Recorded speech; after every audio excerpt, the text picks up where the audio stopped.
Hello साथीहरू, कस्तो हुनुहुन्छ तपाईँहरू? आज चाहिँ मेरो नानीको लुगा धुनु थियो हो। अनि म चाहिँ यहाँनिर लुगा धुनु बसेँ। नानी सुतेको बेलामा चाहिँ फटाफट कामहरू गरिहाल्नुपर्छ नि त। नानी उठेपछि चाहिँ फेरि केही काम गर्नु दिँदैन। अनि हेर्नुहोस् न, मेरो नानीको लुगा चाहिँ यति बेसी मैला गर्छ नि मेरो नानीले चाहिँ लुगा। यो चाहिँ तपाईँको एक दिनको लुगा भनौँ न हौ, विश्वास गर्नु हुँदैन होला। यो चाहिँ एक दिनको लुगा हो है। मेरो नानीको चाहिँ दिनभरिमा चाहिँ मुतेको मुतेको हो।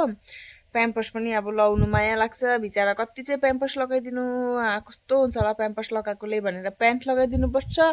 एकछिनमा एउटा प्यान्ट लगायो, अन्त अलिकति यता गयो अर्को मुतिदिरहेको हुन्छ, अर्को लगायो, त्यस्तै हो। त्यस्तो गर्दा चाहिँ लुगा चाहिँ एक रास थुप्रिन्छ नि त। पखाल्नु पनि फेरि एक पानीले पखाल्नु भएन हो। नानीहरूको लुगा जिउमा ऱ्यासेस हुन्छ होला भनेर 2-3 पानीले त पखाल्नै पर्यो नानीको लुगा। अन्त चाहिँ साथीहरू, अब चाहिँ लुगा सुगाहरू धुन्छु। मेरो नानी चाहिँ सुतिरहेको छ, अनि यहाँ चाहिँ सुकाउनु पर्नेछ। माथिको चाहिँ डल्लै सुकिसकेको लुगा हो। अनि यहाँ तलनिर चाहिँ अब यो अहिले धोएको लुगाहरू पानी तप तप चुन्छ नि त यिनीहरू चाहिँ।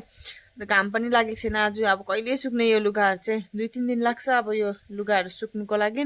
सिक्किमको वेदर के हो घरि अचानक घाम लाग्छ, घरि अचानक पानी पर्छ हो। सिक्किमको वेदरको चाहिँ भरोसा गर्नु हुँदैन है, वेदरको चाहिँ। अन्त यतिखेरसम्म चाहिँ अब खानापिना पनि खुवाइ छैन साथीहरू। के गर्नु, आमा मान्छेहरूको चाहिँ यस्तै हुँदो रहेछ है जिन्दगी चाहिँ, खानापिना पनि खुवाइ छैन। अनि मैले अब मुखसुखहरू धोइसकेँ, अलिकति आफ्नो लागि पनि टाइम निकाल्नु पर्यो नि त। यसो लाली पाउडरहरू लगाएर चाहिँ म चाहिँ चिटिक्कै भएर रेडी भइसकेँ।